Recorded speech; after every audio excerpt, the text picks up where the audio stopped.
On behalf of the Lamb family, we welcome all of you here today.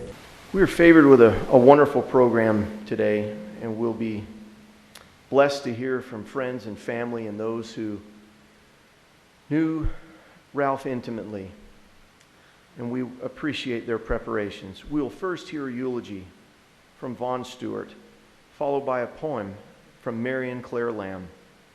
We'll then be favored to hear from Kevin Buckley. He will be followed by Arthur Sarkisian, and we'll proceed to that point in the program.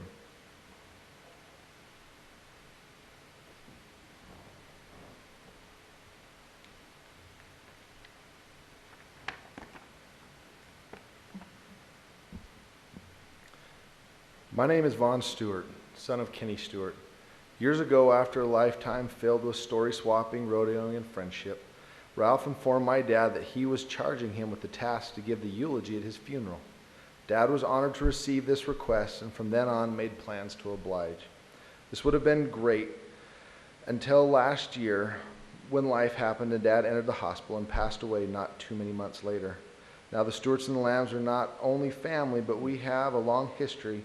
And when I was asked to stand in for my dad to fulfill an agreement made between lifelong friends, an overwhelming sense of honor and family pride washed over me. So that is the story, the short version of how I find myself now standing before you with the charge given to try to sum up the life of someone like Ralph Lamb. This task has been intimidating to say the least, but I'm going to give it my best to honor him. Here goes.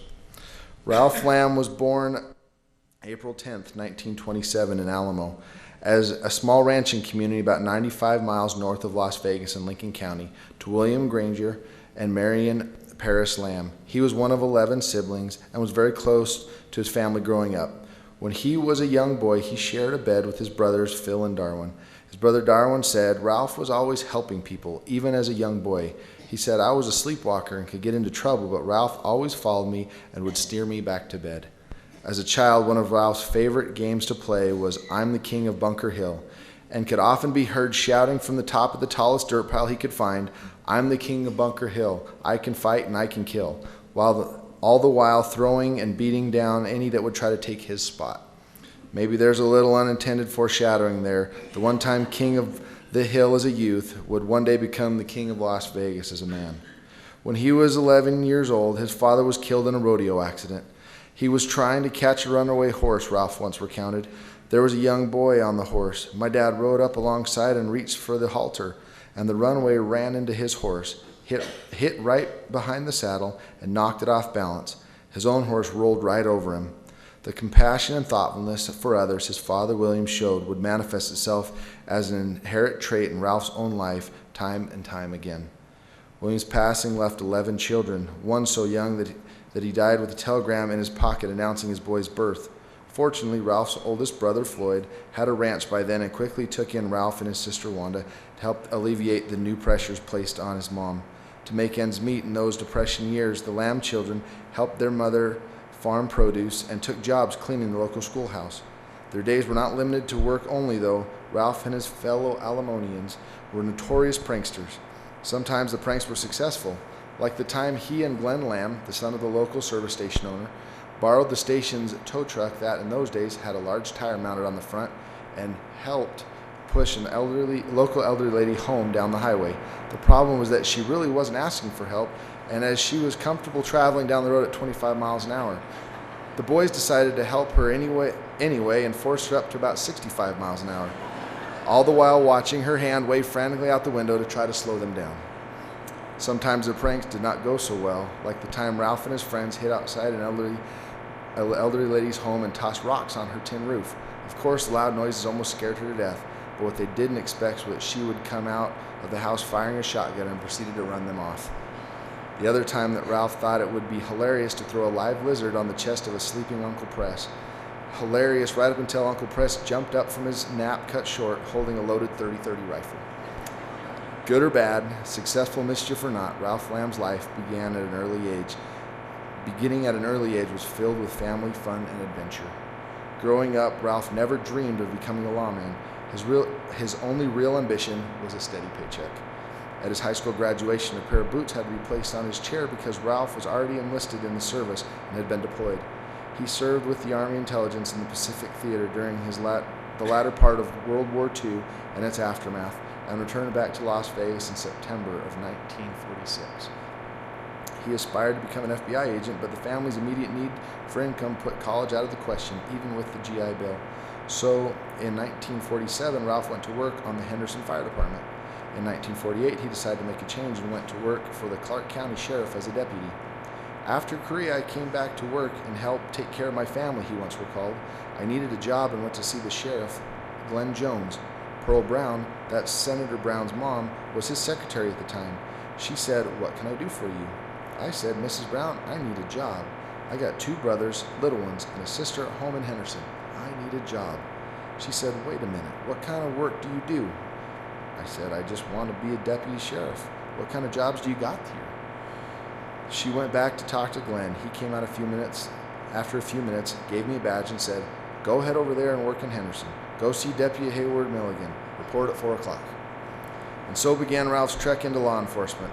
In those days, there were only about 8 to 10 men working in his same department, and they covered the areas of Mesquite, Logandale, and Searchlight. He went to work in the Las Vegas Sheriff's Office, later where he became Chief of Detectives. As part of his responsibilities, when Dwight D. Eisenhower ran for president, the governor of Nevada, Charlie Russell, appointed Ralph to be his personal bodyguard. He was also the personal bodyguard for J. Edgar Hoover when he visited Las Vegas and escorted John F. Kennedy around town when he was running for president. He ran unsuccessfully for sheriff in 1958, beaten by the incumbent. In 1961, the incumbent was appointed to the Nevada Gaming Control Board, and the county commission named Ralph as his replacement. He won the election in 1962 and was sheriff for 18 years, longer than any other sheriff has held the job. Ralph's most active years in law enforcement coincided with rapid growth in Clark County's gaming industry, and much of that growth was controlled by people associated, at least formally, with organized crime. To keep out the worst of that element, Sheriff Lamb got the county commission to pass the work card law that required anyone working in gaming to be fingerprinted and photographed, and to notify the sheriff if he or she moved to another job. To the end, Ralph still considered that law one of his best achievements in law enforcement. In 1973, Ralph became a key player in consolidating the sheriff's department with the Las Vegas Police Department, all under the direction of the sheriff. According to him, the police department had some good men working there at the time, people he had personally known and worked with. That really helped a lot when they first started working together. Ralph's administration brought Las Vegas law enforcement out of the Wild West and into the modern world with the introductions of the Modern Crime Lab, the Mobile Crime Lab, and the city's first SWAT team. Always strapped for manpower, Ralph was happy to use volunteers within limits. He organized the sheriff's mounted posse of horsemen, businessmen who at their own expense were willing to ride up near vertical mountainsides and pack out remnants of plane crashes and finding lost kids while they were hiking. The mechanized version, the sheriff's Jeep posse, also grew prominent during his administration. In 1979, Ralph's tenure as sheriff ended, and he went to work as a consultant for Coca-Cola and gaming moguls Steve Wynn and Kirk Kerkorian. Later in 2012 and 2013, Ralph was portrayed as the central character of Vegas, a TV series that was based loosely on his tenure as sheriff. Ralph was a great storyteller and spent most of his twilight years captivating friends, or really anyone who happened to be within earshot, with tales of the glory days. Truth wasn't always a priority throughout every story, but one thing was for sure: all in attendance loved the experience of strolling down memory lane with the Las Vegas icon. Ralph also loved reading Louis L'Amour westerns, breeding and training rodeo horses, and of course team roping.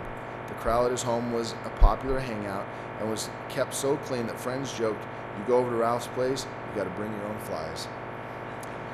He finally had to give up horses and the horse property when his eyesight and ears forced him out of the game.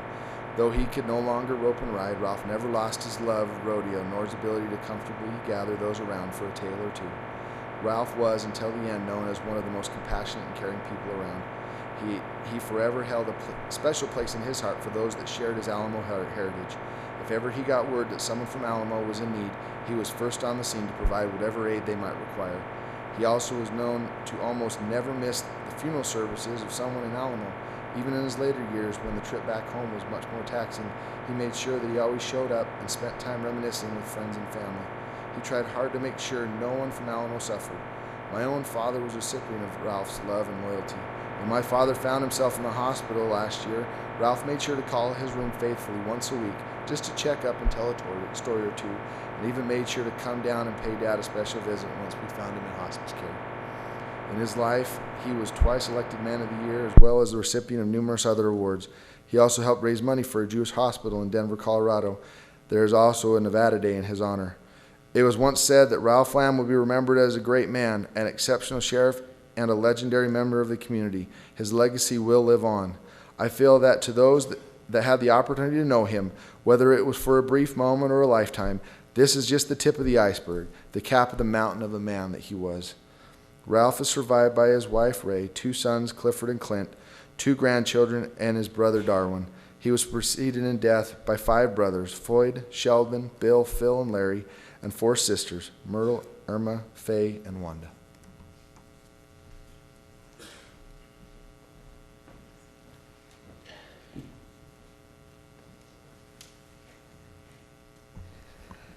Hi, I'm Marion Claire Lamb, and I'm Darwin's daughter and Ralph's niece.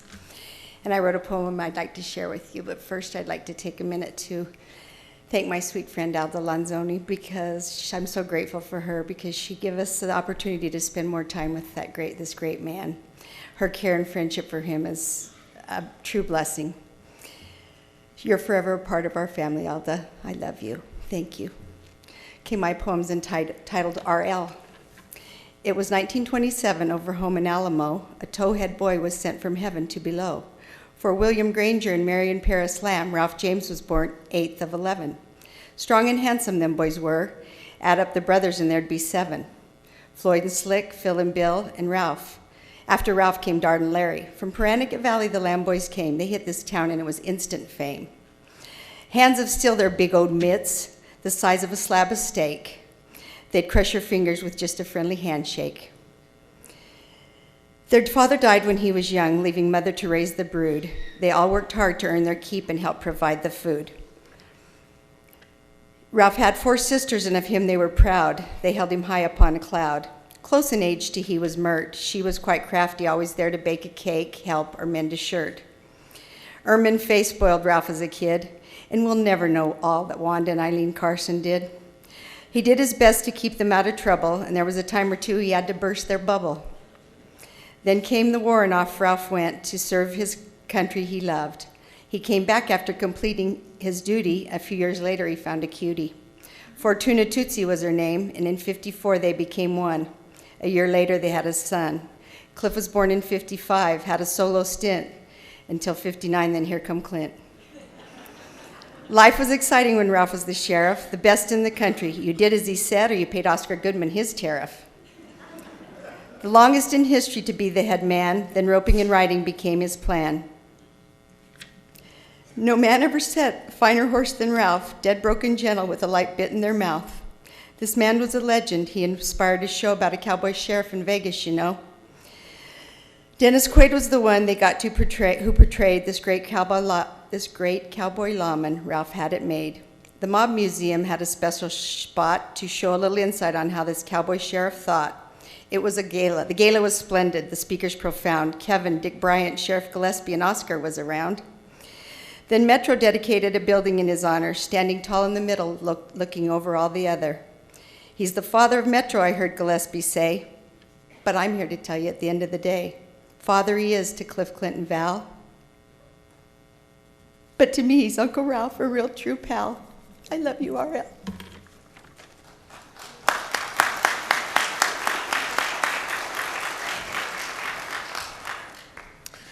Good afternoon. My name is Kevin Buckley.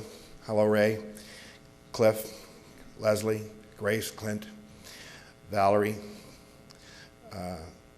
Bub, Aubrey. You'll be happy to hear I have some short notes here.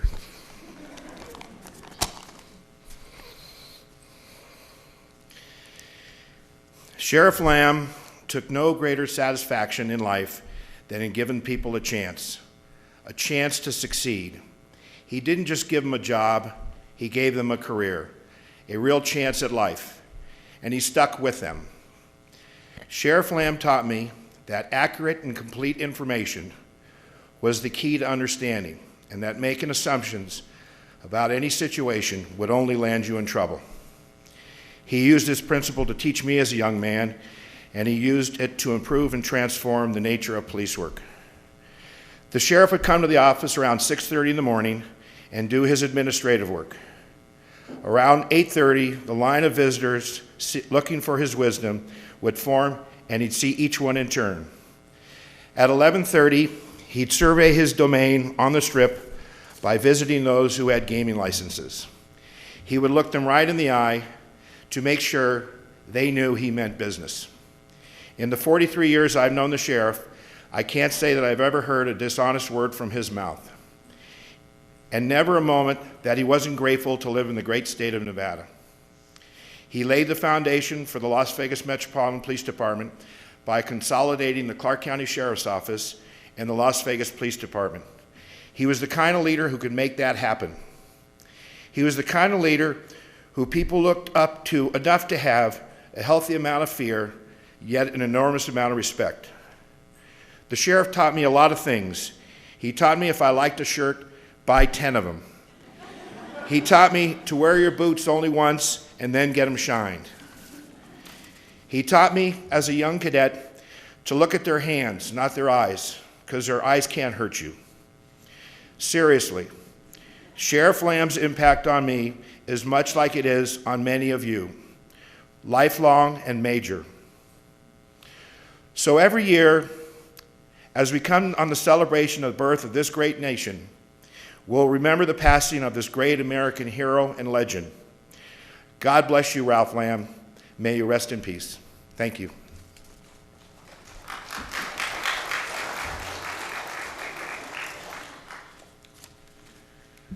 Hi, ladies and gentlemen. My name is Arthur Sarkisian, and I met Sheriff Lamb upon the request of Mr. Kirk Kokorian and Alex Yamanigian in 2004, when they asked and told me to see if we could bring his life to the screen.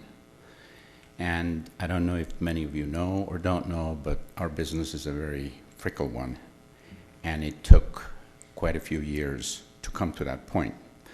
But between 2004 and 2012, I got to know this man. I got to love him. He was a father figure to me, a great friend, and a dear man. I learned a lot from him. When I first met him at the Bellagio, he shook my hand, and his hand was so strong and big, and I said to myself, I gotta really watch what I do.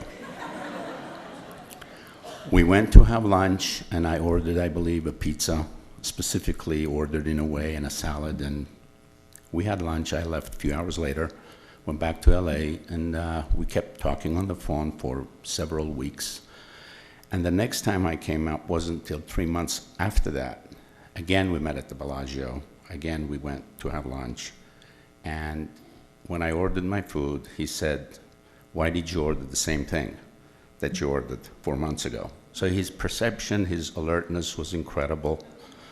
And finally, it was in 2012 that CBS gave us the chance to put this show together. And Nicholas Pileggi and Dennis Quaid and Michael Chiklis and all of us tried to do the best we could. I believe somewhere around 10 million people watch the show every week. And one day when we were filming, he was sitting next to me in Santa Fe, and he said, I just want to tell you, Arthur, that this means something very special to me, and you guys have made the final chapter of my life different. I didn't expect it. I know his job is not done. He's up there telling God and everyone how to run that town. And I love you, I miss you, and on behalf of CBS, Dennis Quaid, Michael Chiklis, and Nicholas Pileggi, goodbye till I see you again.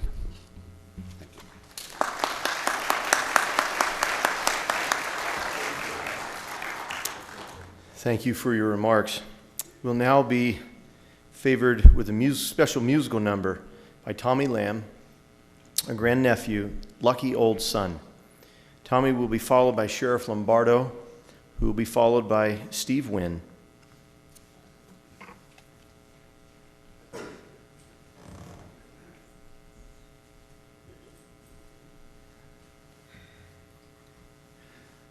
Up in the morning, out on the job, work like a devil for my pay, and like that lucky old sun, give me nothing to do but roll around heaven all day.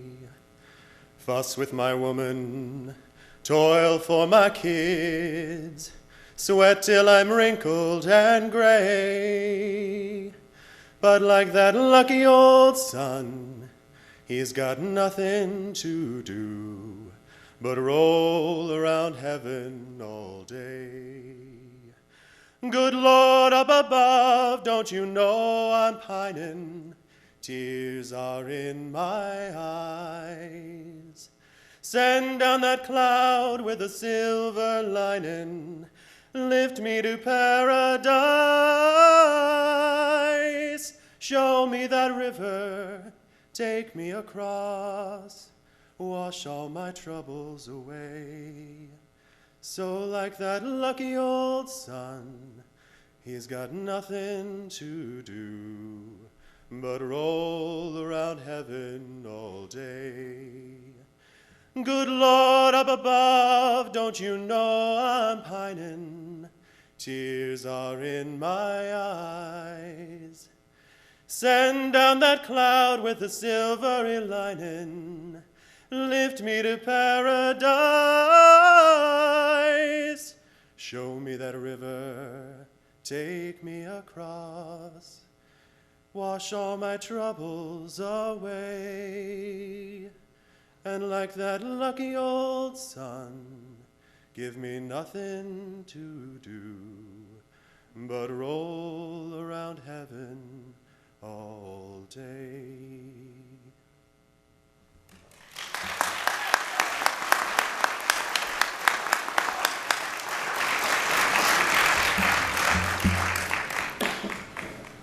Well, that's going to be very difficult to follow that. I wish I would have went before him. So, what a great crowd. I'm very sad to stand before you today, but I thank you for the opportunity, Ray. Thank you very much. You know, when I came in here this morning, I went through the media gauntlet outside, and every media outlet asked me to say a few words about Sheriff Lamb, and it was very easy for me to do that. I talked about sacrifice, courage, hero, and it just rolled off my tongue to be able to talk to him about that way. And my perception of Sheriff Lamb was he was 10 feet tall.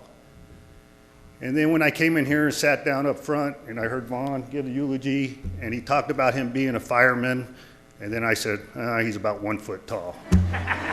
So I didn't. So I'm just joking. My house is on fire. Please show up. So I recently attended a retirement celebration for one of my officers who had 27 years on the department. And his father conveyed to him when he first joined the police department, the badge doesn't define a man. The man defines the badge. And it gave me pause, and I thought about Sheriff Lamb for today. The sheriff office did not define Ralph Lamb. Ralph Lamb defined the sheriff's office. John, hopefully your father would agree with those words. Sheriff Keller, Sheriff Young, I would anticipate you would agree with those words. Sheriff Lamb was a new friend of mine. I wish I could say that I've known him for 20, 30 years like everybody else in the room, but I didn't. He was just somebody that everybody talked about when I grew up on the police department. And everybody talked about his great leadership, his courage, his sacrifice. I'll speak about that a couple times today. So he was an enigma to me.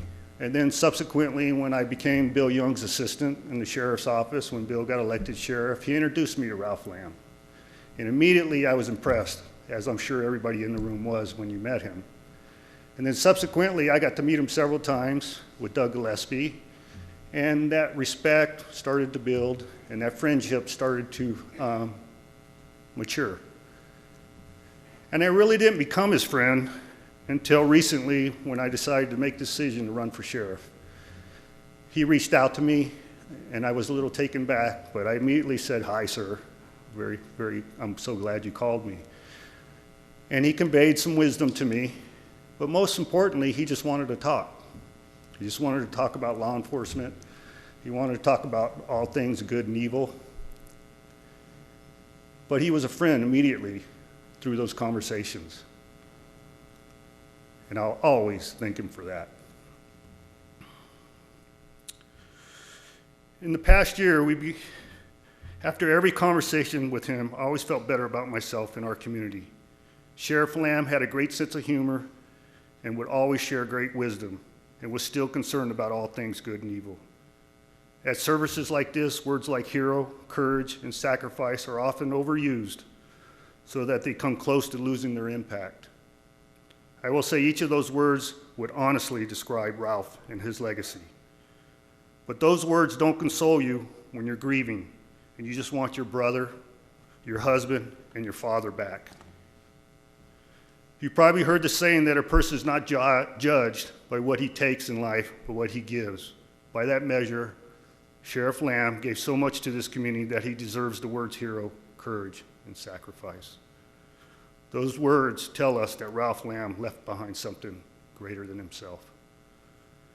The sacrifices that Ralph made during his life, he did gladly.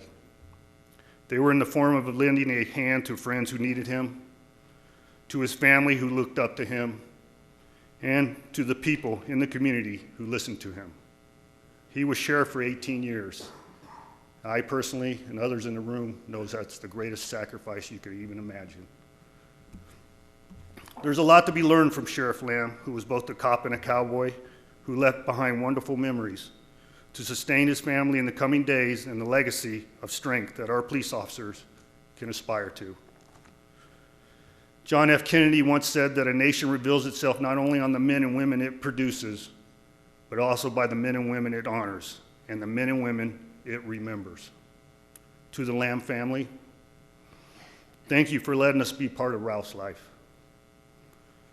We will stand with you in your grief, and we'll be there to make sure his place in history is secured, and that he will always be remembered. To Ralph's wife, Ray, Cliff, Clint, Valerie, Ralph left something to you that no one could take away, an honorable legacy and a proud name to carry on. God bless each and every one of you, and thank you very much.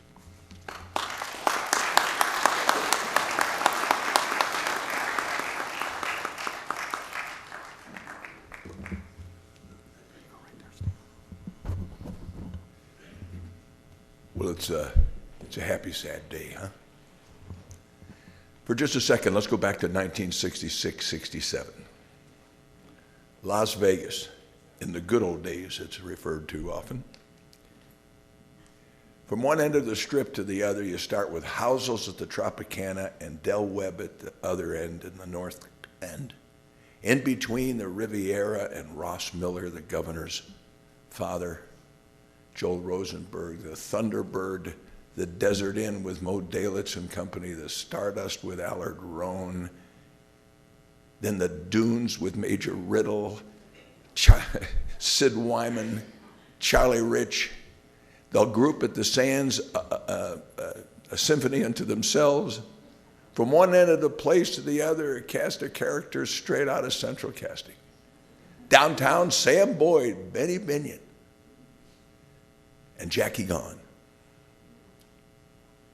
Boy, those were the good old days. But these were all A-type guys, fugitive gamblers that had come to Las Vegas to be legitimate, raise a family, enjoy respectability for the first time in their life. And they did. They didn't have to dodge the sheriff anymore. They had licenses. All these A-type guys that are used to having things their own way with very unusual backgrounds. And yet the place ran like a Swiss watch. all these personalities, Benny Binion, Hank Greenspun, Perry Thomas, Jerry Mack. And then on the other side of the teeter-totter were the Lambs. Floyd ran the Senate. Dard ran the county commission. Phil did the roads. And Big Brother Ralph was the sheriff. 4 guys from Alamo, not one of them ever raised his voice. Hands the size of a professional basketball player, soft-spoken, quiet, never profane, tough as they come. And they managed to earn the respect and to control this very diverse, unbelievably colorful group and make this place the most fun place you could ever imagine. Those were great days. And everybody behaved themselves. And the town did become legitimate. And the stabilizer in those days, I came here in 67, actually 66, I was 24 years old. And I got a front row seat as a kid to this group of men. And I got involved with the Nugget early on after the liquor company, and Ralph took breakfast at the Nugget. And there they came, Gene Clark, Lloyd Bell, one bigger than the other. Quiet guys that were ominous in their presence, but warm in their personalities. I got to be friends with those guys. And one day Ralph said, you know, Steve, I know you like to ski. In the afternoons after work, my brothers and I enjoy ourselves. We catch these Mexican steers with ropes. You could be a header.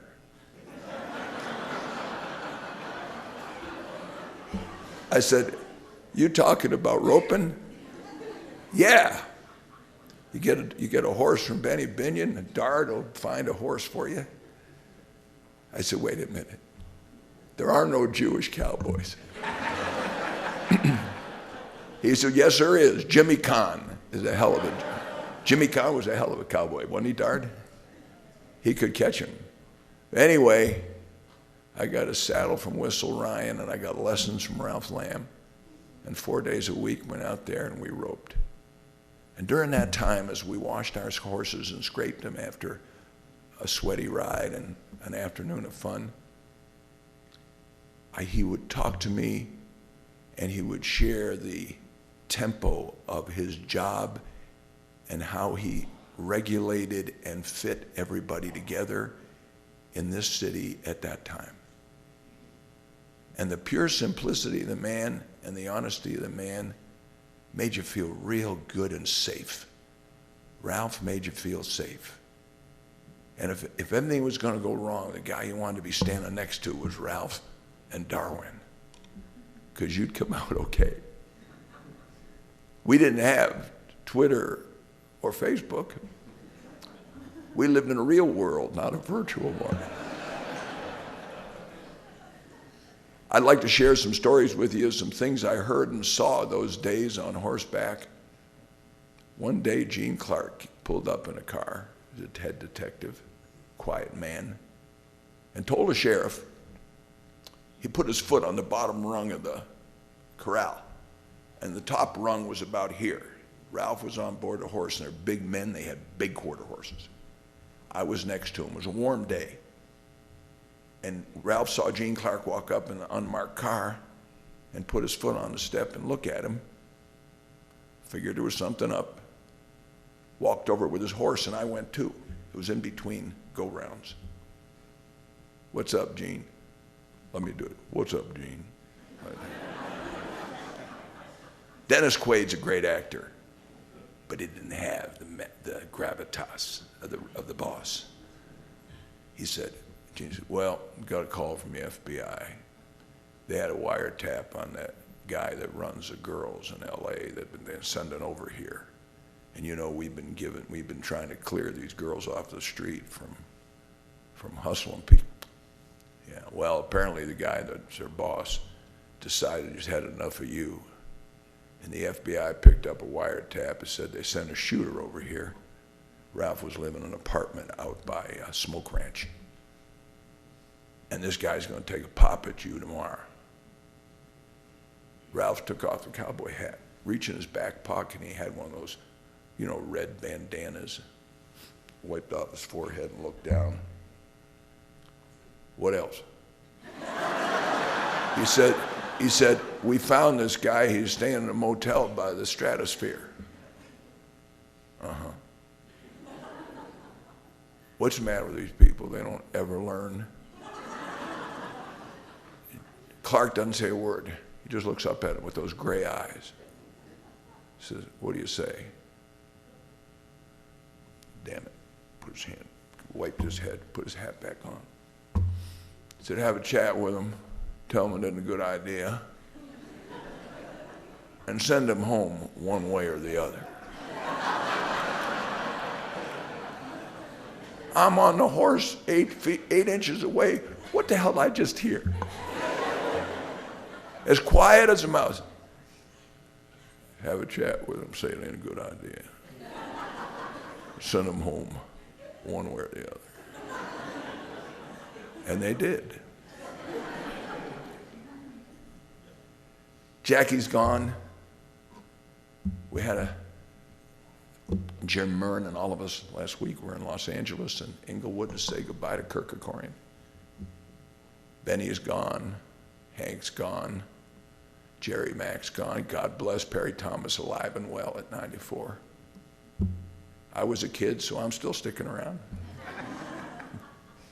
But I got to tell you, we've been real lucky with sheriffs. Bill and Jerry, Doug are here. Joe, with all the complications of politics and all of the opinions we have that we're not getting a good deal one way or another, we've been real lucky with the sheriffs in this town. Good, solid guys have followed in Ralph's footsteps. And it's been great. Unfortunately, everybody in this room, all of us are going to be the guest of honor at one of these parties sooner or later. And when that time comes, our friends and our family, our colleagues will be gathered around like we are today. And you know what I hope for every one of you and for myself? I hope that when that day comes, that everybody in the room is feeling about you at that moment, in their hearts and their minds, the way we're feeling about Ralph Lamb right this minute. Because if that's true, we've had a hell of a life. Thank you.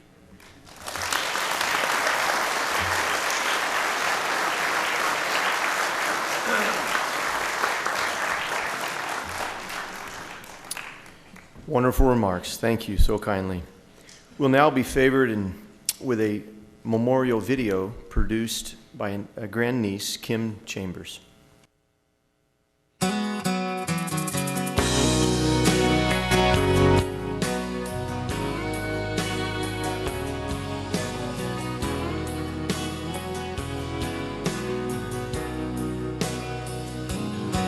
I still feel 25 most of the time. I still raise a little Cain with the boys. Honky tonks and pretty women, Lord, I'm still right there with them, singing above the crowd and the noise. Sometimes I feel like Jesse James, still trying to make a name, knowing nothing's gonna change what I am. I was a young troubadour when I wrote in on a song, and I'll be an old troubadour when I'm gone. I'll ride in on a sunny day, sing you a song, steal your heart away like a cowboy.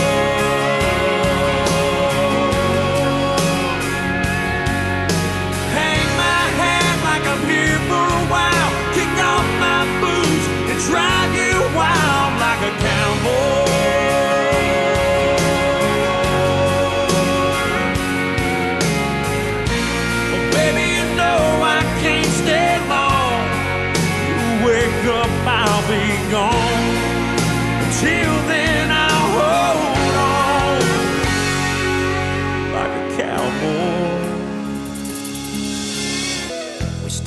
making some wedding plans. She looked at me and she took my hand and said, do you think we can make it? I said, my granddad's still in love with my grandma. I said, my dad still thinks my mom's the sweetest thing he ever saw. You see, I come from a long line of love. When the times get hard, we don't give up. Forever's in my heart and in my blood. You see, I come from a long line of love.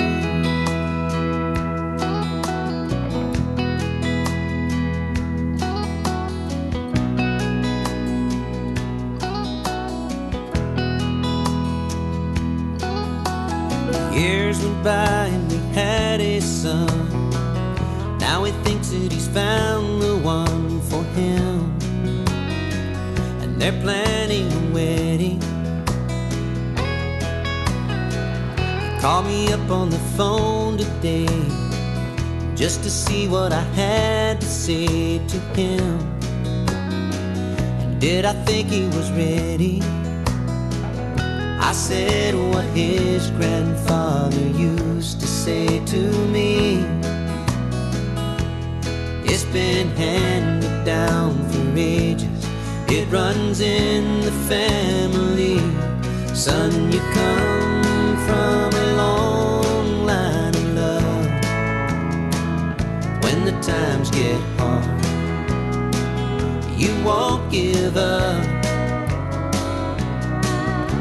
Forever's in your heart and in your blood. Son, you come from a long line of love.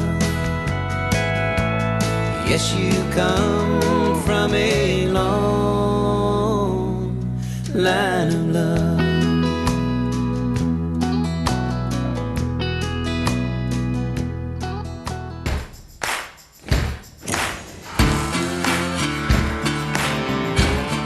I'm giving him stories that he can live with and play, I hope.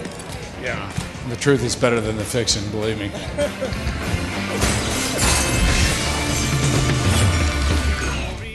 Every kid wanted to be a sheriff or a cowboy. I happen to have the choice of being both. But his hat seemed to me like an old halo, and though his wings, they were never seen, I thought that he walked on water. Yeah, when I get where I'm going,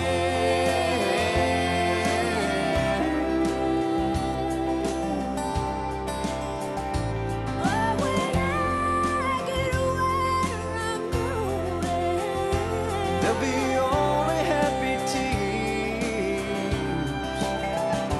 Hallelujah.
the end of 100-year wars. The voices seem sad as they're singing along. Another piece of America's gone. He rides a feedlot and clerks in the market on weekends, selling tobacco and beer. His dreams tonight, he'll ride the fences. But his dreams tonight, there'll be fences no more. This is the last cowboy song, the end of 100-year wars. The voices seem sad as they sing the song. Another piece of America's gone. This is the last cowboy song, the end of 100-year wars. The voices seem sad, they're singing along. Another piece of America's lost.